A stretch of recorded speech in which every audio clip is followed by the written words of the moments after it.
고린도전서 2장 10절 오직 하나님이 성령으로 이것을 우리에게 보이셨으니 성령은 모든 것 하나님의 깊은 것이라도 통달하는 실체가 됐습니다. 어제는 6월절입니다. 신천지 백만 성도들이 축제하는 6월절인데 유래는 아는데 날짜를 모르고 있어요. 들어보니까 오늘 여기서 제가 그 비밀을 실상으로 알려드렸습니다. 6월절 날짜는 부활절 날짜인데 모세 때 이스라엘 백성들이 430년 동안 종살이 하다가 모세를 통해서 출애굽하던 날 이스라엘 백성들의 가장 그 대명절이 6월절입니다. 물론 모세 때 6월절이 하나의 그림자라고 하지만은 내기 23장 5에 보니까 정월 14일 여호와의 6월절이고 민수기 28장 16절 에스겔 45장 21절에 정월 14일은 여호와의 6월절이요.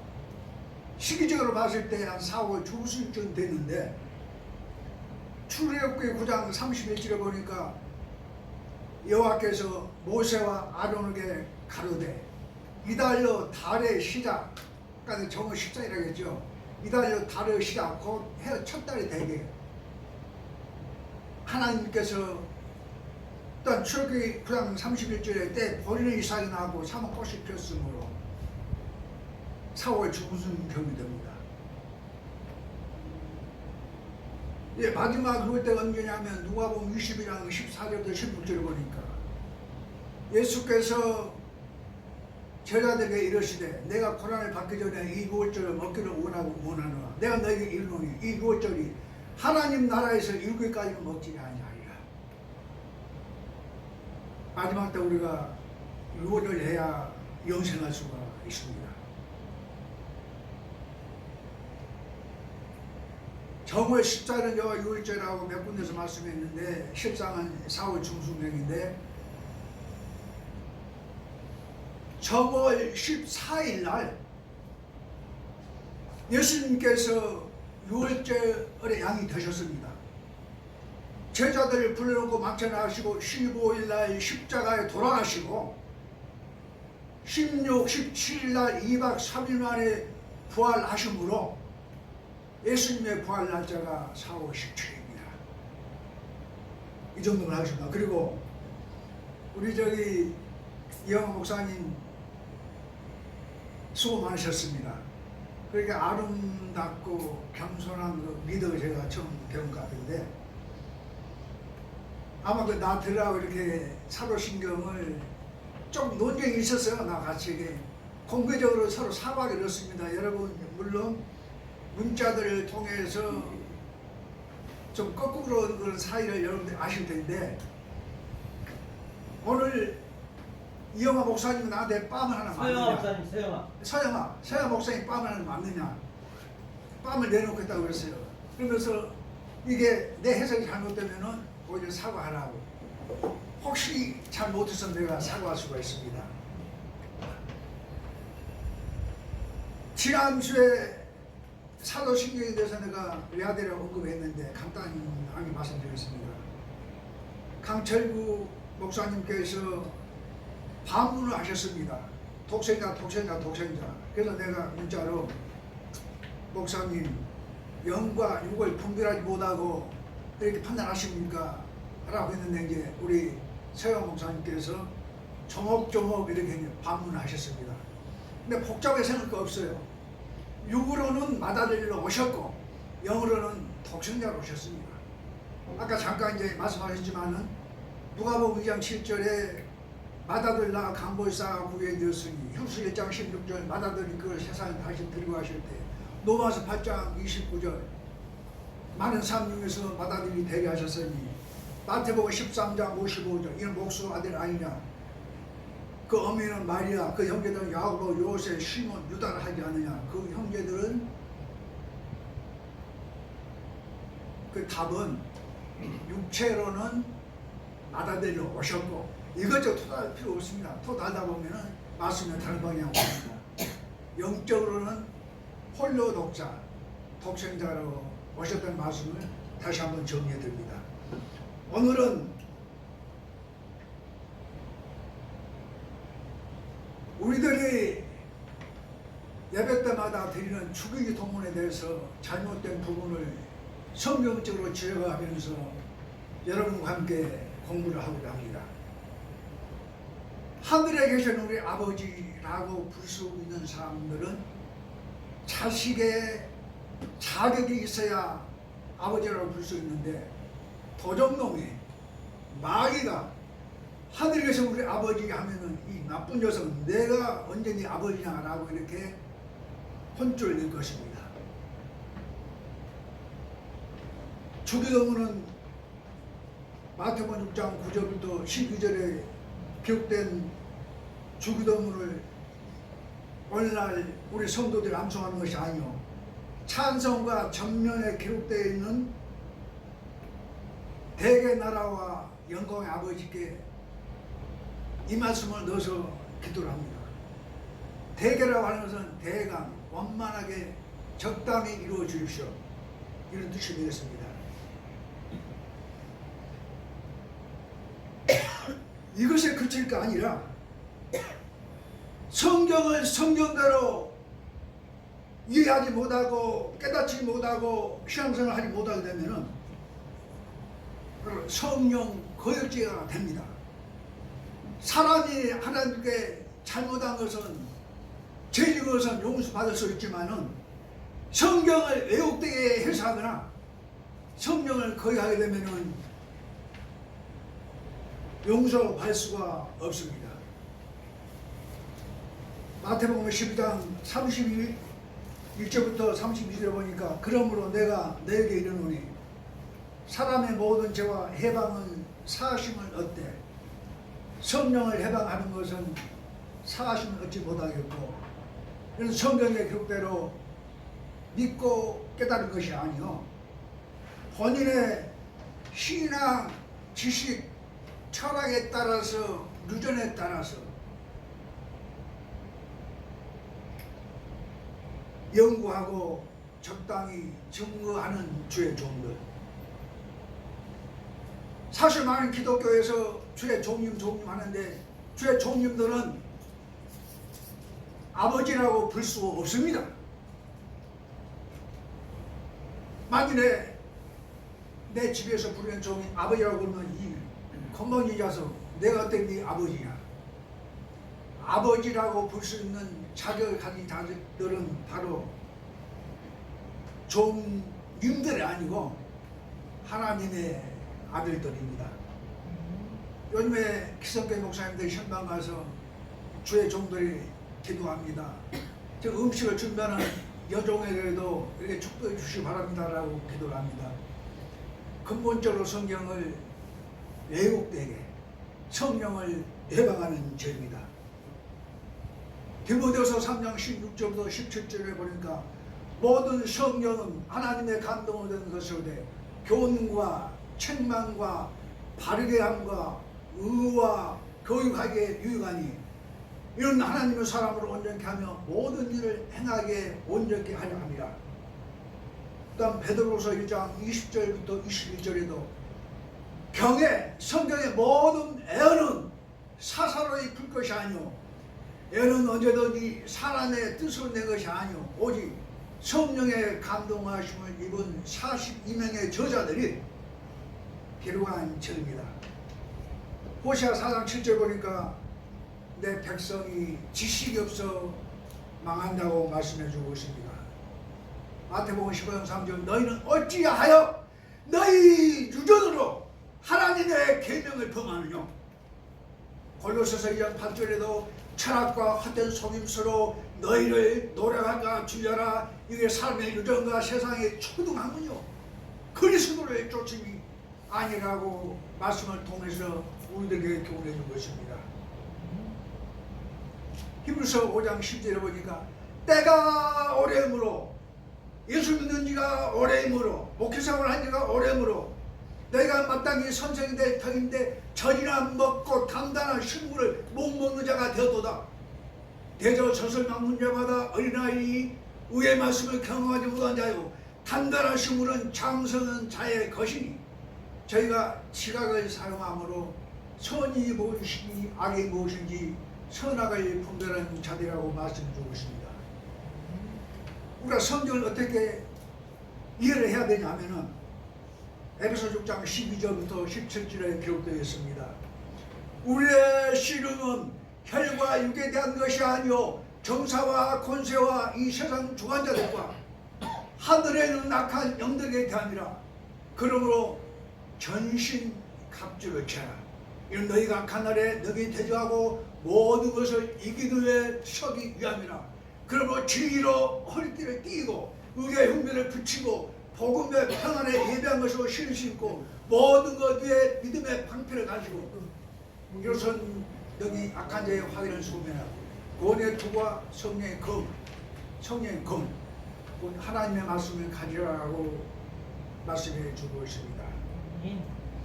마태복음 25장 1절부터 13절 이 말씀을 여러분들 어떻게 받아 오셨으면 어떻게 설교하십니까? 이 땅의 많은 목회자들이 마태복음 25장 1절부터 13절 열처녀 비유에 대해서 기록된 대로 증거하지 아니하고 자기 철학과 유전에 따라서 정말 토하고 싶을 정도로 성경과는 전혀 상관없이 엉망진창으로 설교하고 있습니다. 마태복음 25장 1절부터 13절 보면은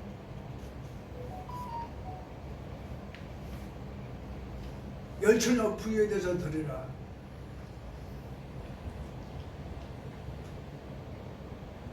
열처녀가 등을 준비할세. 다섯 처녀는 등만 가지고 예수님 영접을 받고 또 다섯 처녀는 등과 함께 기름을 담아. 근데 신천지에서 모습이 있어요. 그 설교를 내가 들어보니까 실교로운 처녀들이 왜 예수를 영접했는지 그 이유를 모른다라고요. 그게 아니고 미련한 자들은 등을 가지되 기름을 준비하지 아니하고 아마 등에 기름이 좀 약간 있었나 봐요. 슬기로운 자들은 등과 함께 기름을 따로 담아 신랑 예수를 맞이하러 가니 신랑이 더디옴으로 모두 졸며 잘세. 이 시간에 오실까 저 시간에 오실까 깊이 잠들지 못하고 앉아서 끄벅끄벅 조고 잘세. 한밤중에 신랑으로 다니 다 같이 함께 일어났는데 기성교회에서는 미련한 자들은 졸고 있어서 신랑 예수를 영접하지 못했고 슬기 있는 자들은 깨 있어서 그렇게 교류가 안 됐어요. 열처녀 모두 한 곳으로 가서 신랑 예수를 기다리면서 졸고 있을 때 한밤중에 신랑이 오다 하니 다 같이 함께 일어나서 등을 준비할세. 미련한 자들이 슬기 있는 자들에게 우리 등에 기름이 부족하니 좀 나눠달라. 슬기 있는 자들이 미련한 자들에게 밖에 나가서 기름을 사오라. 우리 나누어 쓰게 부족을 가져라. 분명히 다섯 처녀 함께 신랑을 기다렸다가 함께 일어나서 예수님을 영접했는데 기름을 준비하지 못해서 미련한 자들은 밖에 나가서 기름을 준비하는 동안에 우리 신랑 예수님 몸으로 천문이 닫혔다 하는 내용인데 여기서 기름은 문자적으로 봐서 안 됩니다. 요한일서 2장 20절 보니까 너희는 거룩하신 자에게서 기름 부음을 받고 말씀의 기름 모든 것을 기름 부음을 받고 모든 것을 아느니라. 말씀의 기름을 받으면은 성령 우리가 통달할 수가 있습니다. 또한 요한일서 1장 17절 보니까 너희는 주께 받은 바 기름 부음이 너희 안에 거하나니 아무도 너희를 가르칠 필요가 없고 오직 그의 기름 부음이 너희를 가르치며 참되고 거짓이 없으니 가르치신 그대로 해나가라.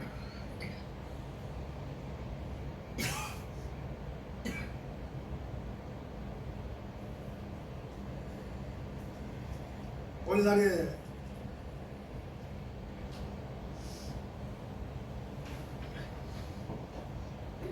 성경을 유전으로 자기 철학에 따라서 증가하는 자들을 성경이 뭐라고 했는지 아십니까? 계시록 10편 20장 16절부터 18절에 우리 예수님께서 십자가 주실 때 개들이 나를 에워쌌으며, 진짜 개들이 에워쌌습니까? 율법사 바리새인들이 에워쌌는데 율법사 바리새인들 향해서 개들이라고 했습니다. 개들이 나를 에워쌌으며 악한 물과 내 수족을 찔리나이다. 저희가 내 모든 죄를 수족을 찔러나이다. 마태복음 7장 6절에도 거룩한 것을 개에게 주지 말며 하나님의 거룩한 말씀을 개 같은 목자들에게 주지 말며 너희 진주를 돼지 앞에 던지지 말라. 이것을 발로 밟고 찢어 상할까 염려하라. 이사야 56장 11절에 그 답이 있습니다. 이 개들은 탐욕이 심하여 족한 줄을 알지 못한 자요 그들은 몰강한 목자들이라. 가끔 신천지 강사다라고 토론하다 보면은 기성교회 목회자들은 대부분이 5분 남았습니다. 그렇게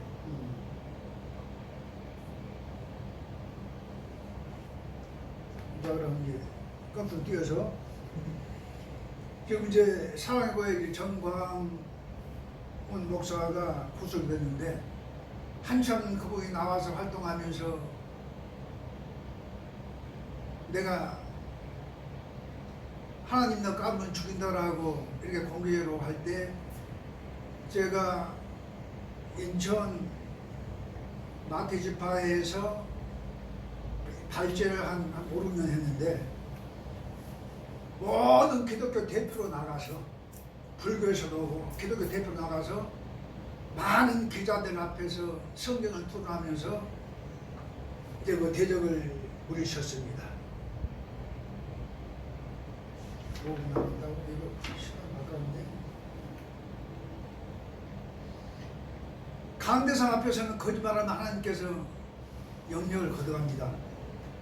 저는 장로교 신학대학교 두 군데, 통일교 신학대학, 순복음 신학대학, 신천지에서 오랫동안 배우고 갈고 닦아왔습니다. 그러나 지금은 어느 교단에 소속돼서 그쪽 말씀을 증거한 것이 아니고 성경에 기록된 하나님 말씀하고 맞지 않으면 전부 걸러내고 제 스타일대로 성경대로 전합니다. 이 시간 에베레셀 선교방송을 청취하는 여러분, 저는 선의 경륜을 한번 하고 싶습니다. 신천지 강사들은 성경 109절 얘기 209절 309절 암송합니다. 저는 1009절에서 암송해요. 그래서 이 방송을 들으시고 성경 구절에 자신 있다고 생각하시는 목회자들이나 이런 분 계시면 1억을 걸고 우리 한번 선의 경전을 합시다. 만일에 1억이 들어오면은 여기다가 그대로 제 손 안 대고 바치겠습니다. 그래서 오시는 목사님들마다 10만 원씩 이렇게 봉투 담아 주게 되면 아마 주실 겁니다.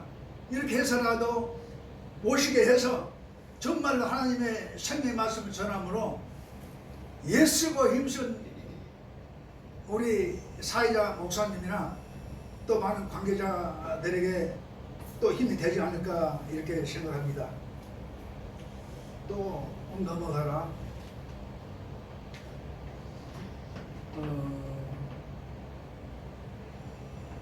이 예수님께서 2000년 이 땅에 오셔서 말씀에 씨를 뿌리러 오셨습니다. 어떤 자들은 길가 가봇대 뿌리는 씨, 어떤 자들은 돌바, 어떤 자는 가시바. 마태복음 13장 18절부터 23절에 보니까 그런 씨 뿌리는 비유를 드려라. 아무나 천국 말씀 듣고 깨닫지 못할 때는 악한 자가 그 마음에 뿌리면서 빼앗나니 이는 그 길가에 뿌리는 자요. 돌밭에 뿌리다는 것은 말씀을 들으나 말씀이 밝혀 켜지지 못한 자요. 또 가시밭에 뿌리다는 것은 말씀을 들으나 세상 염려, 죄의 유혹에 그 말씀이 막혀 켜지지 못한 자요. 좋은 땅에 뿌렸다는 것은 100배, 60배, 30배를 건다고 말씀해 주고 있습니다. 이제 결론 지어야 되겠죠? 끝나가죠? 이거 내가 이제 한번 이 시간에 이곳에 말씀 듣는 여러분 각자가 어떤 분들은 첫째 하늘에 와 계신 분이고 어떤 분들은 둘째 하늘, 어떤 분들은 셋째 하늘, 하늘이 삼계천이 있습니다. 신명기 10장 14절에 보니까 하늘과 모든 하늘들의 하늘들이라.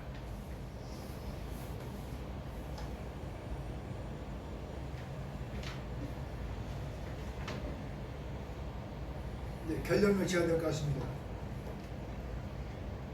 저는 그 신천지에서 오랫동안 말씀을 갈고 다듬고 또 여러 교단을 오고 가면서 말씀을 전거하고 신천지 강사들하고도 많이 말씀 전문을 합니다만은 창세기 37장 50도 12절에 저하고 조금 다른 해석 견해를 가지고 말씀을 전거합니다. 그들은 창세기 37장 50도 12절 보니까 요셉의 꿈을 꾸고 그 형들에게 고함해 그 형들이 그렇다고 미워하니라. 요셉이 형들에게 우리가 밭에 가서 곡식단을 묻더니 내 단은 일어서고 당신들의 단은 다 절하되이다. 그 말과 꿈으로 인해서 요셉을 더욱 미워했습니다. 요셉이 다시 꿈을 꾸고 형들에게 고함해 내가 해와 달과 열한별을 보니 다 나에게 절하되이다. 아버지가 그 꿈을 듣고 너 꾼 꿈이 무엇이냐? 나와 모와 형제들이 정말 너한테 가서 땅에 엎드려 절하느냐? 그런데 이걸 신천지에서는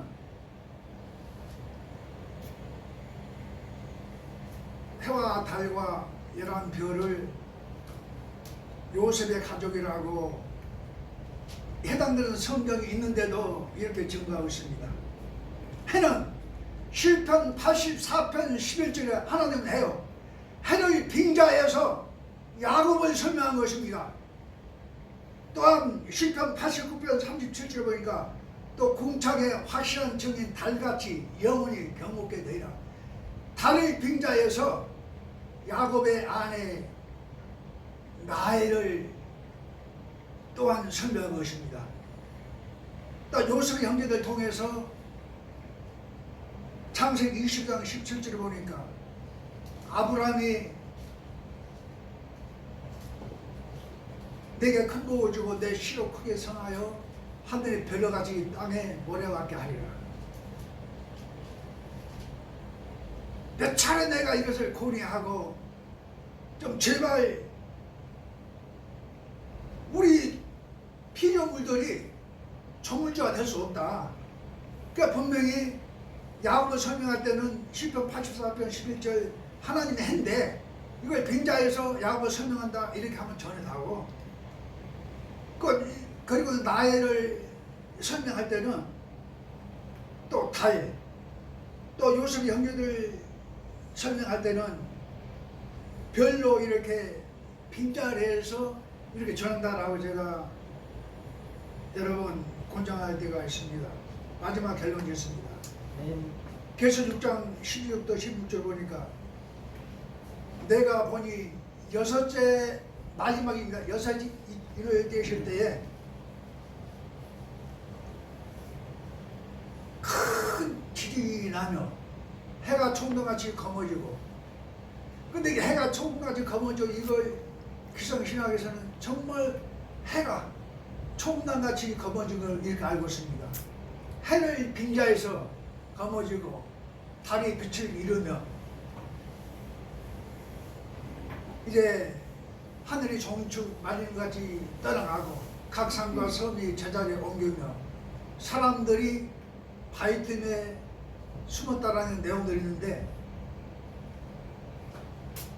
예수님이 즉 돌로 이렇게 성경에 기록되어 있습니다. 계속 6장 6절부터 12절에가 1차 심판때요. 계시록 17장부터 또 산나라세 민족을 건설하게 되는데 이 시간에 방송을 청취하시는 전 세계 158개국 사랑하는 여러분, 오늘 말씀 통해서 큰 깨달음인 줄 저는 분명히 믿습니다. 이상입니다. 좀 아쉽지만 아멘. 끝나겠습니다.